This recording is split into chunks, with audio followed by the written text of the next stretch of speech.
What is up, guys? It's your boy Rick Kakis, and today a brand new community event just went live nearing the end of Season of Plunder. So in this video we're going to be showcasing everything you need to know about this event, as well as how to farm the rewards as fast and efficiently as possible. And so let's get started. But just before we do, guys, avoid a hairy situation this holiday thanks to today's sponsor, Manscaped. Situation. They make the best male grooming products like the Lawnmower 4.0, wireless charging, skin safe technology. It's got a light for the hair, hairy. Oh, okay. No, let's try again. Let's try again. Do it again. Okay.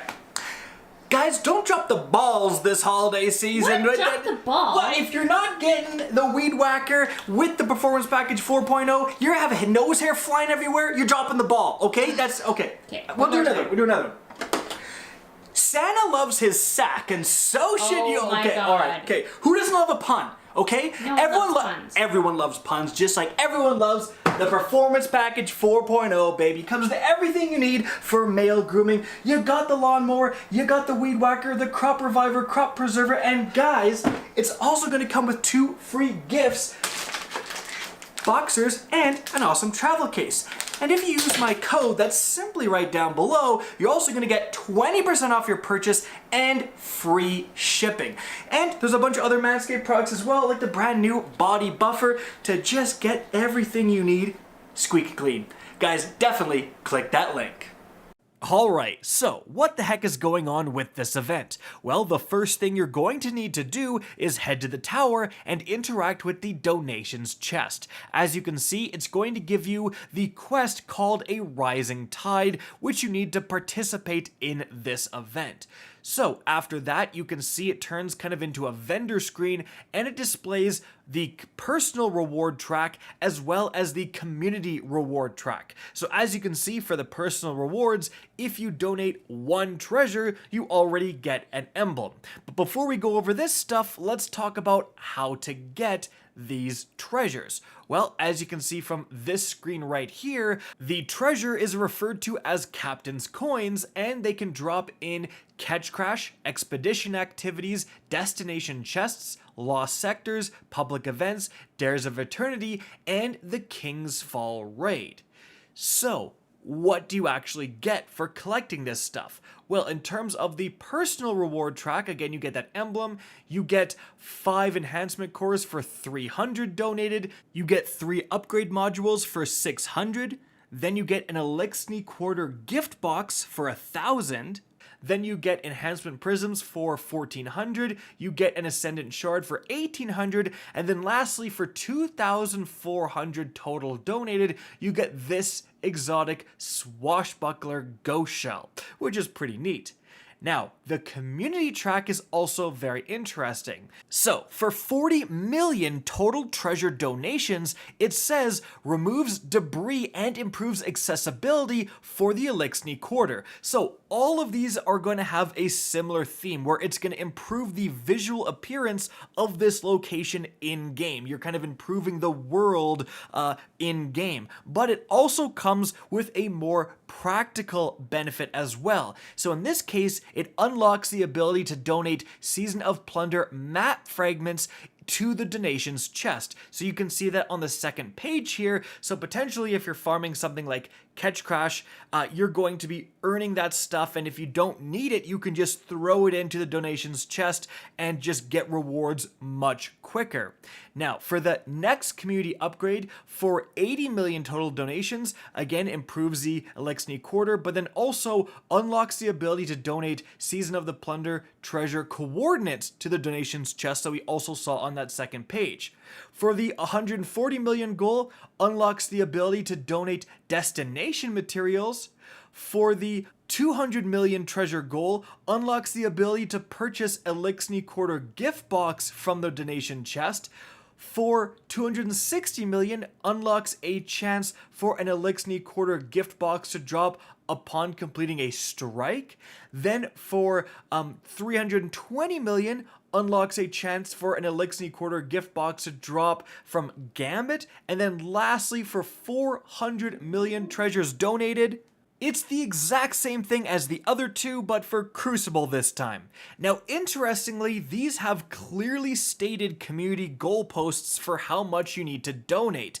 And in the past, when Bungie has done similar community events, there's been a lack of interest and have actually had to come in and change these goalposts so we as a community would actually be able to get them done. Will that happen this time? Let's wait and see. But let's talk about how to get these captain's coins as efficiently as possible. So we basically went and did all of the different activities that it outlines at the very beginning screen there. So for a random chest in the world, you get 3 coins. Then for a lost sector chest, you get 14 coins. Then for a heroic public event completion, you get 10. Kind of interesting, it's less than the lost sectors, but I digress. Let's move on to the bigger activities for completing a Ketchcrash. At the end, you're gonna get, as you can see, 50. And already I'm going, wait a minute, in the time it takes me to do one Ketchcrash, I can hit up so many of the Trossland little tiny lost sectors. So, I mean, in the 10 minutes of Ketchcrash, I could probably get like well over 100 coins from just farming lost sectors. But what about the other activities? Well, for expeditions, interestingly, those are also going to give you 50. So the exact same as a Ketchcrash. Now, what about Dares of Eternity? It mentions that specifically as well. For Dares, you get 35. So actually pretty significantly less than both Ketchcrash and Expeditions. So maybe it's just trying to point you in the direction of the seasonal activities. But of course, there's one more activity that was mentioned, and that was the King's Fall Raid. I heard from someone who is farming boss checkpoints, and they were getting 100 coins each time they completed that. So, I mean, the raids are more just about can you get a raid group together, right? If you can, 100 per activity completion definitely isn't that bad, and that's going to be probably for every single encounter you complete. But for a lot of people, that's just not an option. However, I'm sure a lot of you guys are wondering, oh, well, that's great for the normal activities. What about the higher difficulties? Well, here is a screenshot from someone who did Master Ketchcrash, and as you can see, they also got 50 coins. So the same exact amount of coins for doing normal and then Master difficulty. That makes absolutely no sense, but with Bungie these days, you never know what's gonna happen. So definitely not worth doing the harder difficulty stuff if you're specifically going for coins. And at the end of the day, clearly the most efficient way to farm these coins, and frankly it's not even close, is just to go into the Trossland lost sectors, hit up the chest as quickly as possible, dip out to the loading zone, and head right back in. Because as you can see, we can hit that chest like twice within under a minute, right? So you are getting 140 coins by the time it would take you to do one Dares of Eternity that's giving you 35, right? It's not even close. So, at the end of the day, is this a worthwhile event?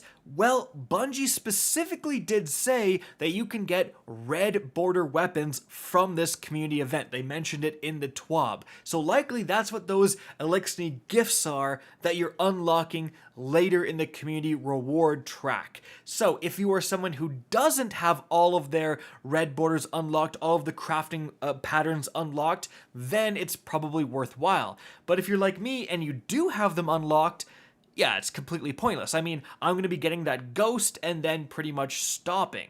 Now, back in the day, there was similar events to this, like in Season of the Dawn when you were donating Fractaline, but there was no crafting back then. So you were just donating and getting tons of weapons, but you were going for the god roll, so the entire community was much more interested. If you've unlocked the patterns, again, there's not much of a point to this event, But what do you guys think? Let me know in that comment section. Guys, I hope you enjoyed this video, found it informative, and if you did, please remember to help me out by simply rating and especially sharing this video. If you guys want to see more Destiny 2 content similar to this, don't be afraid to slap that subscribe button. If you want to get in touch with me and keep up to date with the latest channel activity, the best way is to follow me on Twitter at RickCacus, that is linked in the description down below. Again, I hope you enjoyed the video, and as always, have a good day.